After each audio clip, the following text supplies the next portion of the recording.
Hi, I'm Chad Bowman, a Pioneer sales rep from Innisfil, Ontario. This is the Pioneer Made to Grow podcast.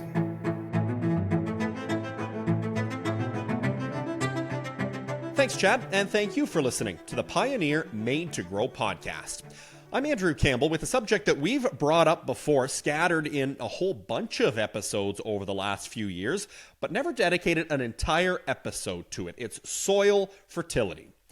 Obviously, it's a critical component to every crop, but probably the two that we think about most are with canola and corn, and just trying to ensure that those crops have the best chance possible to yield to their potential. Starting off the episode today is Colin Elgie. He's a soil fertility specialist with the Ontario Ministry of Agriculture, Food and Rural Affairs, joined by Lindsay, a Pioneer sales rep from Yorkton, Saskatchewan, and a former area agronomist with Pioneer. Colin, Lindsay, thanks for joining the podcast. Thank you very much. Glad to be here. Lindsay, let's start out west in Western Canada. Give me an idea in terms of, what you think are a couple of the really key points when a grower's thinking about fertility on their farm, what they need to be mindful of.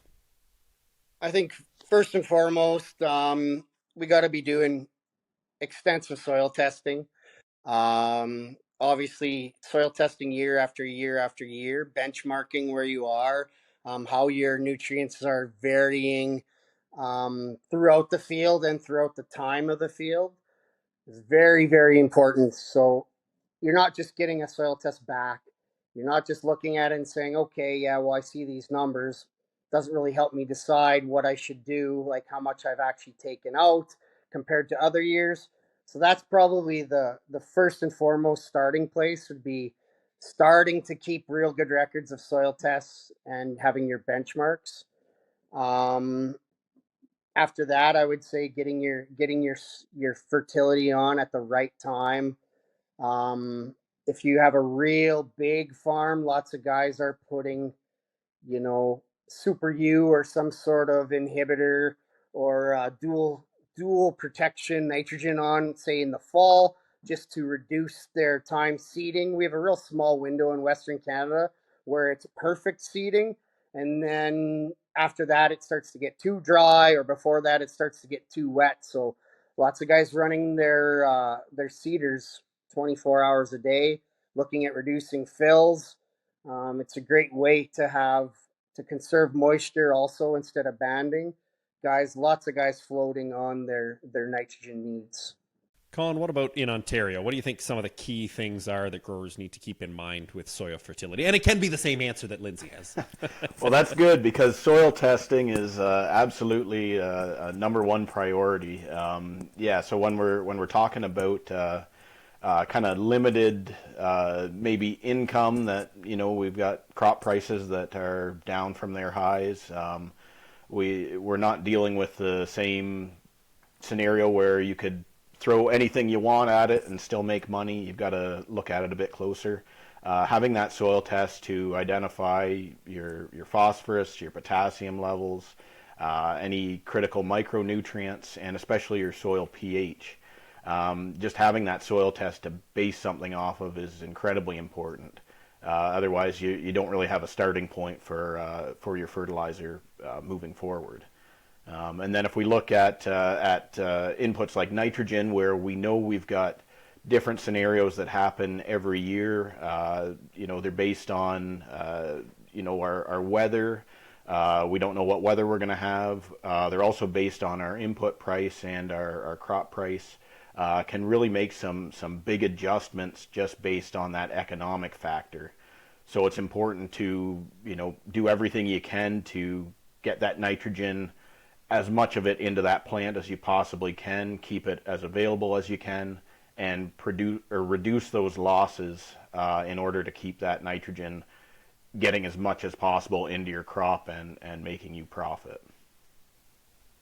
When you do talk about that soil testing, Colin, I mean, if I think about myself as a grower, we've definitely done much better over the last number of years, because I think you start to see value, you do more, which works. Where do you think the average grower in Ontario is at when it comes to soil? Is everybody kind of on board that this is what you need to do, or are there still a lot of growers that are hesitant and maybe need to take a close look at how they can do better with it? Yeah, so I think you kind of hit on a main point there, where there are still some hesitations out there. I think in a lot of ways we've really ramped up our soil testing across the province. Growers who have done some before are now all on board. They've got all their fields tested. They're keeping that rotation up every 3 or 4 years, depending on the rotation, and really honing in on what their soils are doing. There's a certain subset of farmers in the province that haven't soil tested. There's a lot of reasons why, the cost, the time to do it. But I think as time goes on and we're for sure learning more about how those nutrients interact, but from the economic side, having that soil test, I think, is going to make the difference, and in a lot of ways is making the difference between those very successful farmers that are making it work, no matter whether they're on a large land base or a small land base. They're still making their best, most profitable fertilization efforts work. So I think we are gaining in our share of fields that are sampled, but there's still ways to go for sure. Now, we were talking ahead of time kind of on the push that for soil testing that's come forward through retailers and things like that because of that 4R strategy. The messaging is always that this is really good, from, kind of an environmental protection standpoint. But there's a lot of other benefits and a lot of benefits for growers. Where do you see, some of the benefits of 4R and how soil testing fits in with that? Yeah, so obviously your soil test is your starting point. Otherwise, you're basically throwing a dart at you know at the side of the wall, not knowing where you're starting, not knowing what you're going to have going through the season. So that would be your start point. But definitely where we see guys achieving higher yields, in my opinion, is definitely, I hesitate to call it spoon feeding it, but getting, maybe a half of your nitrogen split application, getting a good chunk of it on right at the right time. Again, with the dry, it's harder to do because you need that fertilizer to be, you know, able to go into solution and your roots take it up. But definitely, I would say the fields I see with our growers yielding the highest every year. Obviously, again, it's the rainfall playing a part, but it's definitely, if guys can spoon feed it or give it a little bit more throughout the season, um, we're seeing huge benefits to that to get to the next level of yield. So it's not just the stewardship end of the 4R. It's definitely, it makes sense economically. Um, you're going to spend probably a little less money putting on fertilizer, and you're probably going to get a little more yield out of following those 4Rs.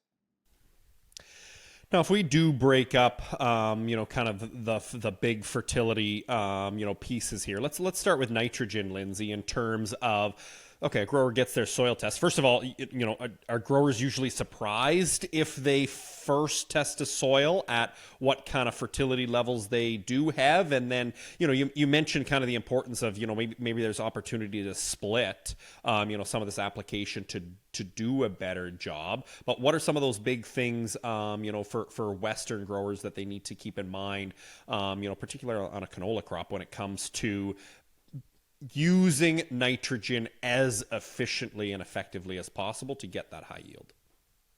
Yeah, especially if it's brand new land, you typically see a guy will be shocked, depending on how it was farmed before, how low it can actually be. After a drought year, some guys will be incredibly shocked by how much is actually left in that soil, whether it came out of organic matter or if it's your residual fertilizer still available in your land. And then the same being said, after a big yielding year, guys will be shocked how little there is left. So there's huge opportunity to maybe, you know, add a little bit less to this field, add a little bit more to that field, depending on, what you got to start with, what your conditions are that year. So there's dollars to be had um, with those soil tests and figuring out where you can utilize more nitrogen. Or maybe it's a tissue test.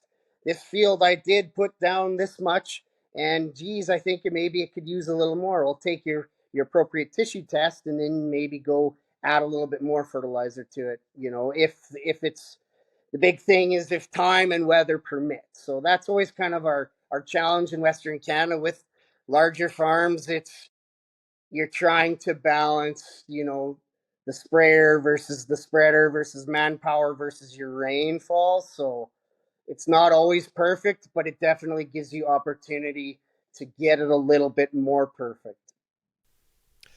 Well, it's such a different dynamic, I think, Colin, in Ontario, where you have this comparison of, really adapting to what seems like dry year after dry year after dry year out west, whereas in Ontario, when it comes to balancing that, particularly on nitrogen, in terms of, well, what do you do when you're going to get a 5-inch rain sometime through the season? It feels like, how does a grower manage that in order to, most effectively be able to use nitrogen for their corn crop?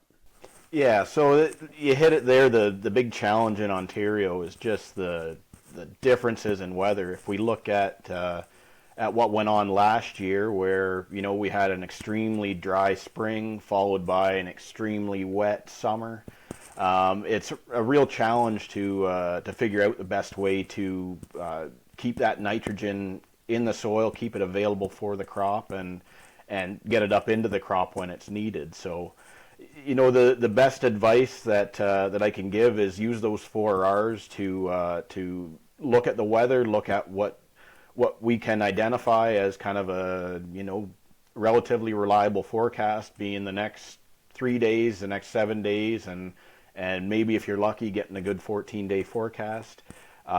Using that to try and figure out, if it looks like it's going to be real dry coming ahead for the next 2 weeks. Maybe that's where we use a urease inhibitor to keep those volatilization losses low, especially if we're putting all our nitrogen up front and if we've got that nitrogen at or near the surface. In kind of the opposite side of that, if we're applying that nitrogen and we look like we're going to get a heavy rain within the next 3 days, early season, especially if it's cool, we're not getting a lot of drying action in the soil. We can lose a lot of that nitrogen that leaches out if we've got very wet soils or denitrifies. So that's something where a nitrification inhibitor really comes into effect and can prevent a lot of losses that way. Also look at other 4R practices, like we look at timing and placement. Getting that nitrogen in the soil where it can be protected is key.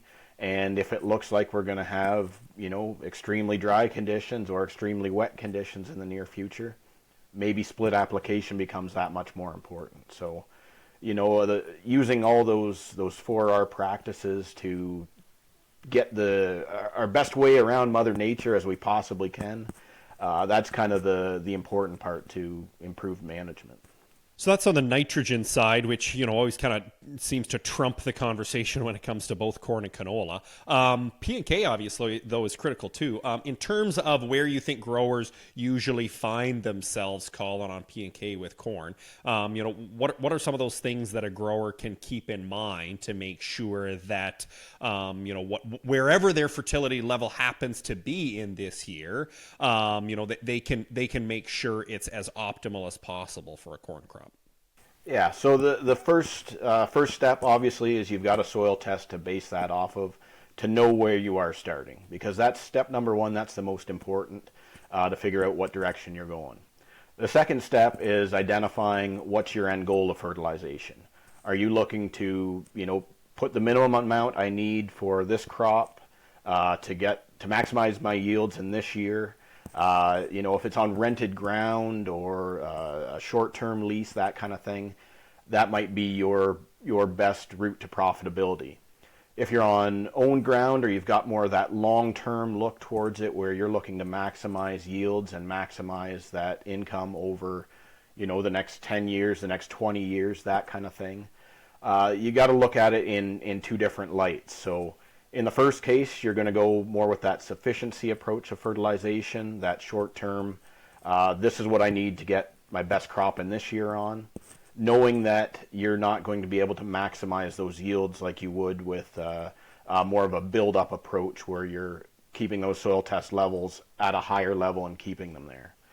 So there's been some research that's been done in Ontario and a number of sites across the province, led by Dr. Dave Hooker at the University of Guelph in Ridgetown. He's identified that, in a low testing soil, if we build those levels up and keep them up, we can get a huge response to having those higher soil test levels. So even if we've got a low testing soil of phosphorus and potassium, and we're applying a large amount of P and K fertilizer to it, we can't quite reach the same yield levels that we can with that higher base fertility. So there's a huge response in corn. We've seen, especially to having those higher potassium levels.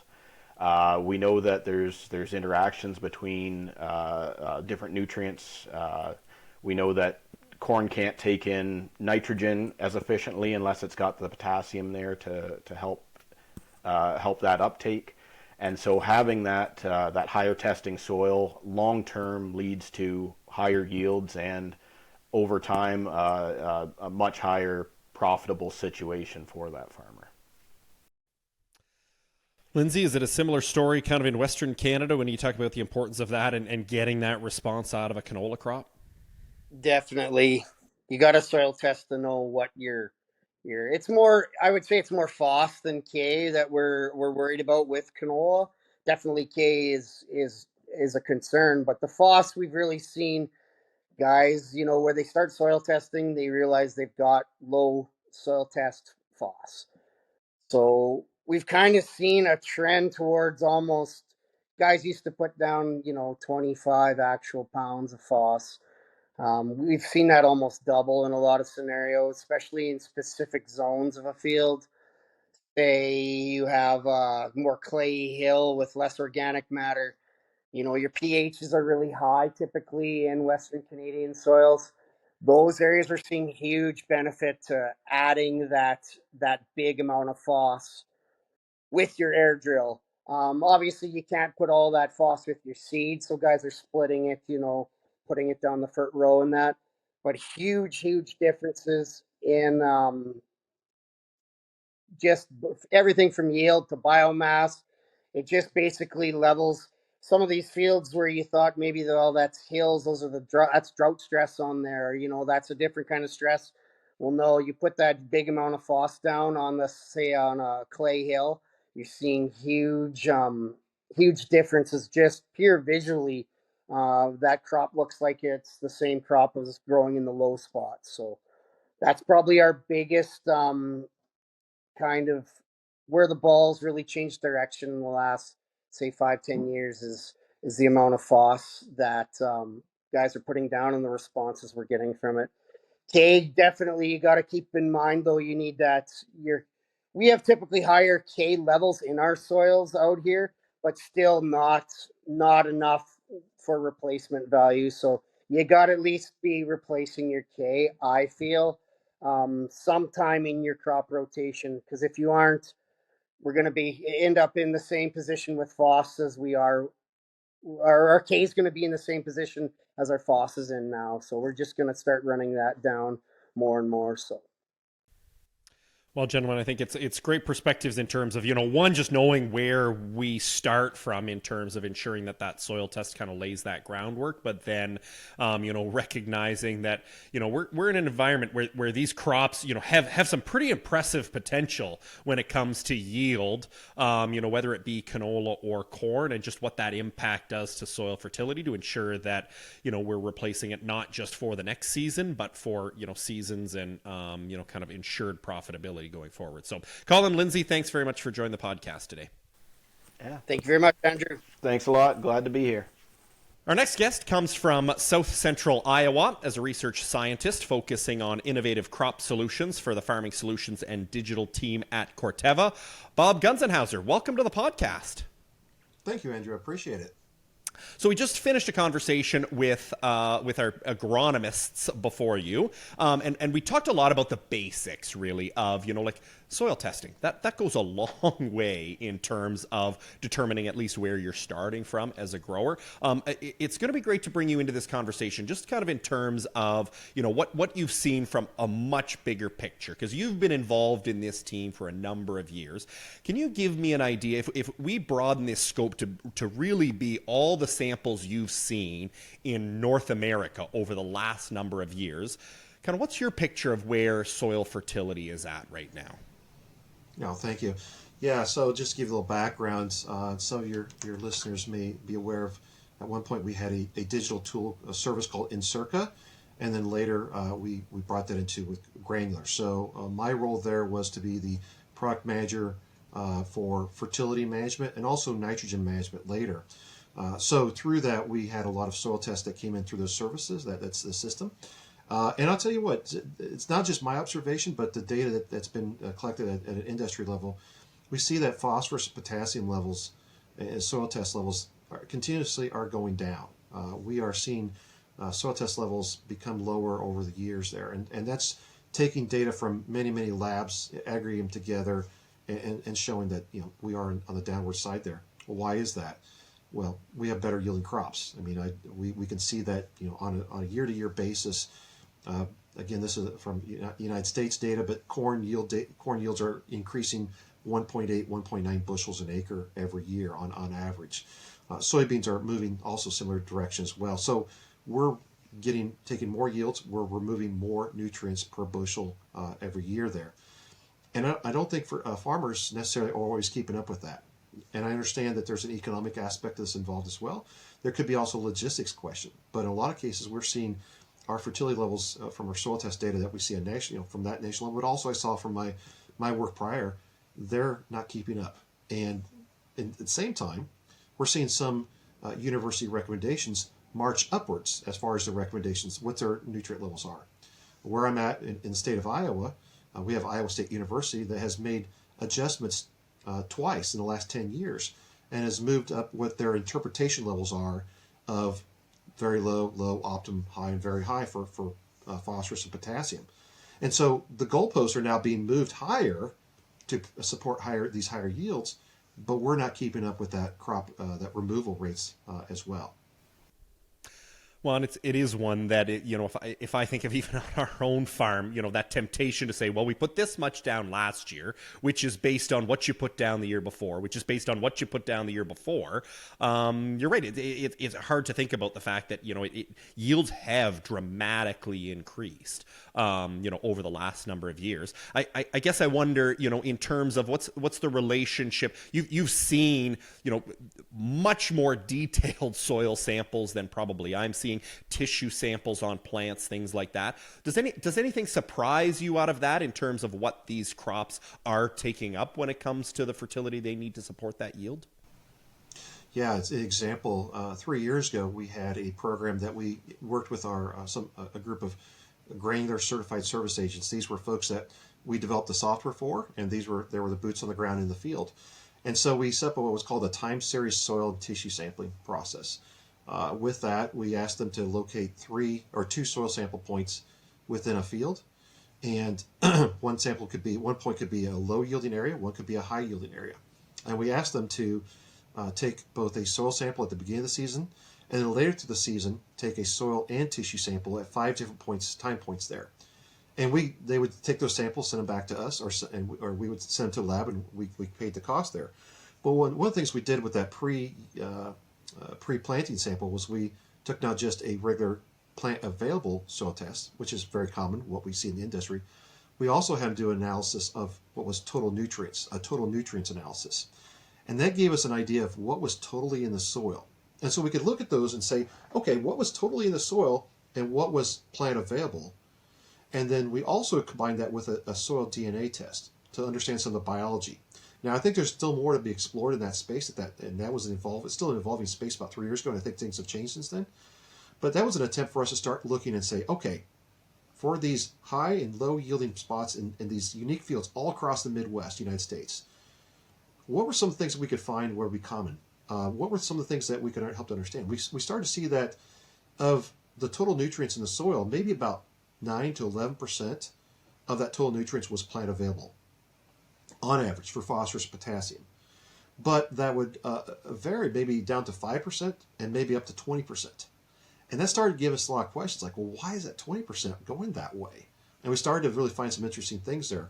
One of the things around the tissues was around, we found very interesting was the nitrogen to sulfur and nitrogen to potassium ratios. Again, if you start out with low with nitrogen, you have a low potassium, but you apply a high nitrogen rates, 200 plus pounds an acre, you're probably going to see a high nitrogen to potassium potassium ratio. Well, what difference does that make? That can lead to some disease issues, can be lodging issues, that can hurt down the line there. Now, it wasn't a huge data set that we could say, oh, certain hybrids were certain ways. We didn't dig into that. We took everything we had. But we could start to suss out to say, if you kind of start out in the hole in potassium, it's going to be really hard to build that up and catch up later in the season.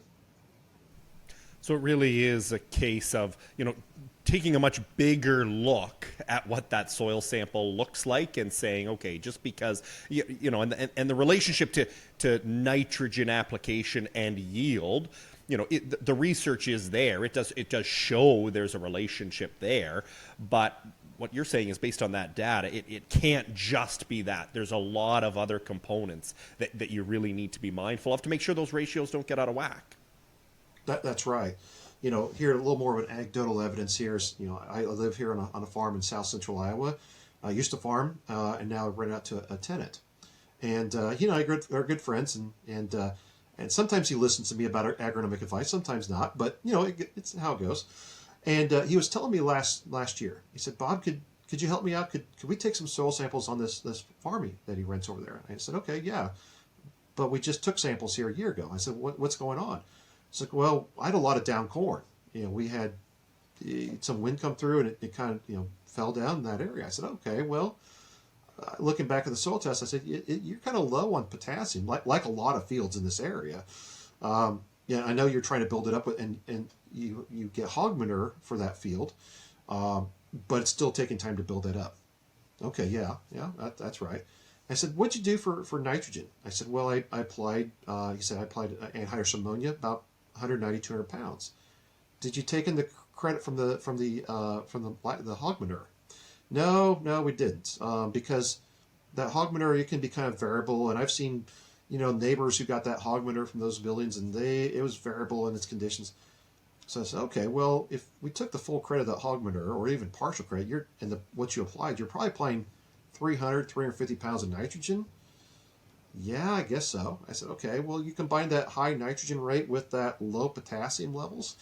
We didn't take any tissue levels. We didn't get a chance to before the crop started going down, but my guess is probably kind of hurting there. And if you have, this really good growth, nitrogen, growing, causing that crop to grow big, but you don't have the potassium levels that come with it, you're setting yourself up for failure, and that's where you get that lodging. So then is that the role, there's more and more talk about what biologicals can do. When we talk about that availability of these nutrients, that that actually, I didn't realize it was as low as it is, in a lot of the samples you're seeing.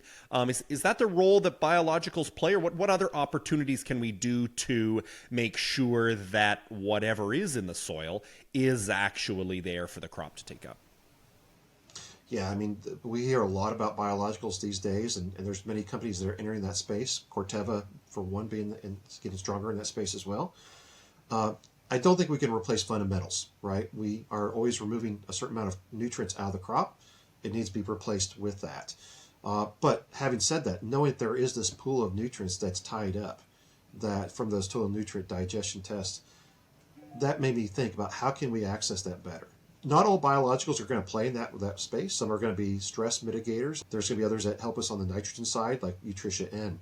So they all kind of have different opportunities. But there's also this question, like, there's a certain amount that's plant available, but we still need to build that up. We still need to have this program of replacing what we took off. And I know there's economics involved there. I know there's some times like, Bob, I can't do that. That doesn't work as well. Fine, but let's work out a program so you can be replacing what you're taking off there. Then just to wrap up here, Bob, in terms of, like going forward, obviously we've got, kind of these markers. You and Colin and Lindsay, earlier mentioned, just the absolute critical need to get those soil samples in the first place, be able to track, thanks to technology we have now, do a better job of tracking what we actually might be taking out of the soil.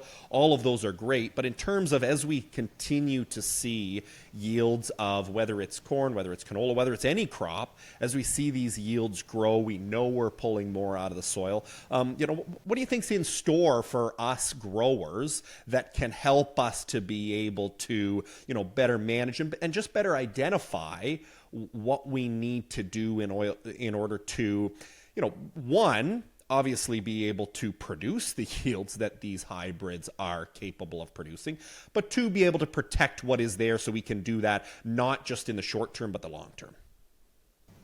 Yeah, I think that the technology that to help us maintain that is there. We just need to utilize that. So number one, I would definitely be utilizing your yield monitor a lot to give you guidance as to what nutrients are being removed, and then building and replacing that. I think your other agronomists probably hit on as well is soil test. You've got to understand your baseline, and I know that varies. That the intensity of soil testing probably varies if you're in Eastern Canada versus Western, but you need to do more than just a composite on one sample for a quarter section. We need to understand some of that variability that's out there. We need to understand the levels. But going back to the yield monitor, we know we're taking 240 bushel corn or 60 bushel soybeans, or we're taking 50 bushel canola. We know from analysis done by universities, by others, how much phosphorus, how much potassium is typically in each bushel we remove.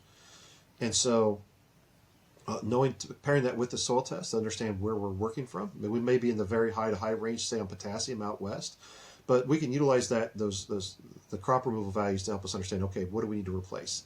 I see that as being just part of the payment you need to play the game of farming. I've talked with a number of farmers here locally who say, well, yeah, I'm putting on about a certain amount of 300 pounds per acre of DAP and potash or MAP and potash for a 2-year spread on corn and soybeans. And I work out the numbers on that. I said, guys, that's like for 170 bushel corn and 50 bushel beans. You guys did like 240 last year and almost 70 bushel beans. What are you doing to replace that? And I know those numbers now. When you work out those numbers, those replacement values, they're quite a bit higher, and they may be a little bit of shock. But you got to do that. So at least build out, use that yield data to help understand what's our variability. Replace what you can. That's what variable rate technology is great for. The soil tests there are also there to help, give us an understanding of our baseline, and can help us really put together a really strong program there. Well, it sounds wonderful. Bob, I really appreciate you taking the time to kind of walk through some of these things that truly are there to be able to make sure that, we can produce the yields we really want to and we need nowadays. But as I said earlier, not just for today, but obviously for the next number of years. So, Bob, thanks for joining the podcast. Thank you, Andrew. I appreciate it. And that does it for this episode of the podcast. If you happen to have found us on YouTube on the Corteva Canada channel, you can always find more episodes in your favorite podcast app, whether it be Apple Podcasts, Spotify, or any of the others. Just search Pioneer Made to Grow and hit the subscribe button. If you'd like to stay in touch, you can always follow Pioneer Seeds on Twitter at the handle Pioneer Seeds CA, or my personal handle, Fresh Air Farmer. And don't forget, if you're ever looking for more information or advice, just ask your local Pioneer rep or visit pioneer.com/Canada.